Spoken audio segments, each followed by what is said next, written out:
La semaine dernière, on a vu que Moïse a enfin accepté qu'est-ce que Dieu lui a demandé d'aller voir le Pharaon. Donc, avec Aaron, ils se sont présentés devant lui et ils ont dit, « L'Éternel, le Dieu d'Israël, dit, « Laisse partir mon peuple afin qu'il célèbre une fête en mon honneur dans le désert. » Le Pharaon répondit, « Qui est l'Éternel pour que j'obéisse à ses ordres? Je ne connais pas l'Éternel et je ne laisserai pas partir Israël. Retournez à vos corvées. » Et puis le Pharaon ordonna qu'on ne donne plus de paille aux esclaves pour pouvoir fabriquer leurs briques. Ils devaient aller trouver eux-mêmes la paille et pourtant ils devaient fabriquer autant de briques par jour qu'avant. Mais c'était impossible. Et là, le peuple se mit à blâmer Moïse et Aaron. Et Moïse a dit à Dieu, « Mais Dieu, qu'est-ce qui se passe? Ton peuple, il souffre. Je suis allé voir le Pharaon en ton nom et il fait que empirer la situation. Tu n'as pas du tout délivré ton peuple. » Et puis Dieu lui dit, « Tu vas voir qu'est-ce que je vais faire. Je suis l'Éternel. Je vous délivrerai de l'esclavage. Je vous rachèterai avec des actes de puissance, de jugement. Et je vous ferai sortir d'Égypte. Et vous saurez que c'est moi, l'Éternel, qui vous a délivré.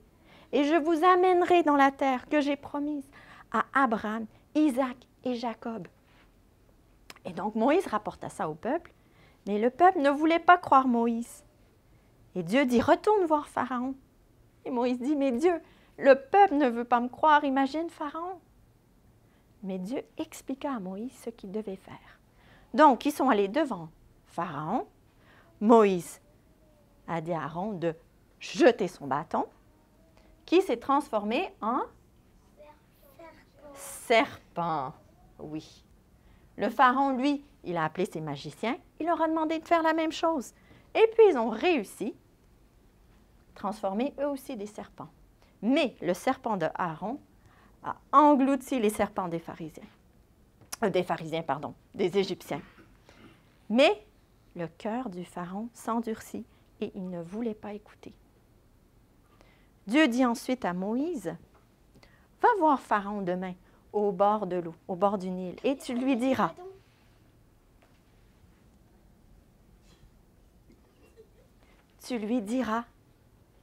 l'Éternel, le Dieu des Hébreux, t'a demandé de laisser partir mon peuple, mais tu ne m'as pas écouté. Donc je vais tendre mon bâton sur le Nil et il se transformera en sang. » Et c'est qu'est-ce que Moïse et Aaron firent. Et le Nil se transforma en sang et tous les poissons moururent et les Égyptiens ne pouvaient pas boire l'eau. Pharaon a demandé à ses magiciens de faire la même chose.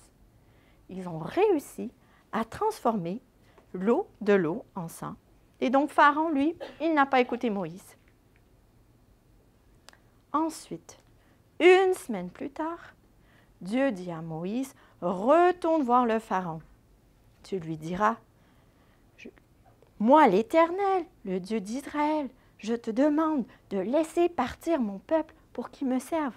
Et si tu ne m'écoutes pas, je vais envoyer des grenouilles. » Et le Pharaon, évidemment, est-ce qu'il écouta? Est-ce qu'il les laissait partir? Non.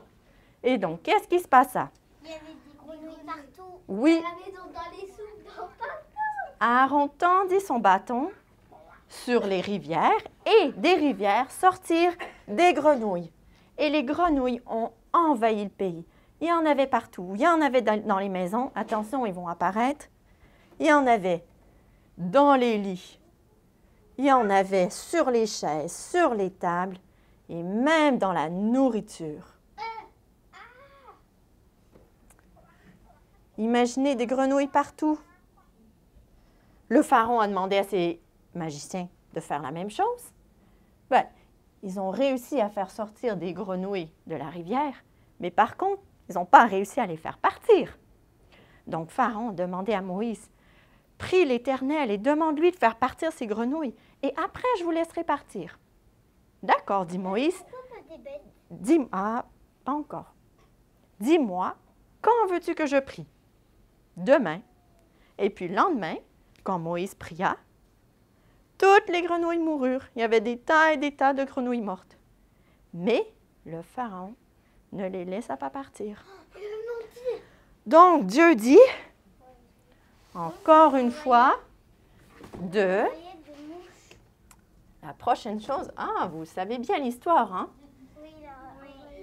Il a dit à Moïse de dire à Aaron, parce que vous voyez, Aaron faisait les choses pour Moïse, de taper son bâton sur la poussière. Et puis, qu'est-ce qui est apparu? Des mouches. Des moustiques. Des moustiques. Il y avait des moustiques partout. Et là, le pharaon, il a demandé à ses magiciens de faire la même chose. Ils n'ont pas réussi. Et même eux, ils ont reconnu, c'est la main de Dieu. Mais Pharaon, lui, refusait de reconnaître. Donc, après, Moïse lui a dit, « Eh bien, je vais envoyer des mouches venimeuses sur le pays. Mais la région de Goshen où habite mon peuple, le peuple de Dieu, va être épargnée. Et c'est un signe pour demain. » Donc Dieu laissait même la chance aux Égyptiens qui voulaient bien croire d'aller se réfugier dans cette région. Mais Pharaon refusa de les laisser partir.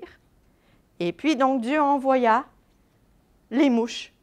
Pharaon dit, « Fais disparaître ces mouches et je te laisserai partir. » Donc, Moïse a fait disparaître les mouches et le Pharaon, encore une fois, endurcit son cœur et ne voulut pas laisser partir les Israélites. Ils ne sont pas partis. Ils sont encore en esclavage. Et Dieu donne beaucoup de chance à Pharaon de faire la bonne chose et d'obéir. Mais il refuse. Il se pense puissant. Il ne veut pas reconnaître la puissance de Dieu. Mais on sait que Dieu tient toujours ses promesses. Et on va voir que le peuple de Dieu va devoir faire confiance à Dieu. Et nous aussi, il veut qu'on lui fasse confiance, même quand on ne voit pas encore la délivrance. On va prier. Seigneur Dieu, on veut te dire merci parce que tu tiens toujours tes promesses. Aide-nous à se confier en toi, aide-nous à te faire confiance, même quand on ne voit pas encore qu'est-ce que tu es en train de faire. On veut dire merci aussi parce que tu as pourvu un moyen que nous, on soit délivrés du péché. Et aide-nous, Seigneur, à reconnaître qu'on a besoin d'être délivrés du péché. Nous prions ces choses au nom de Jésus. Amen. Amen.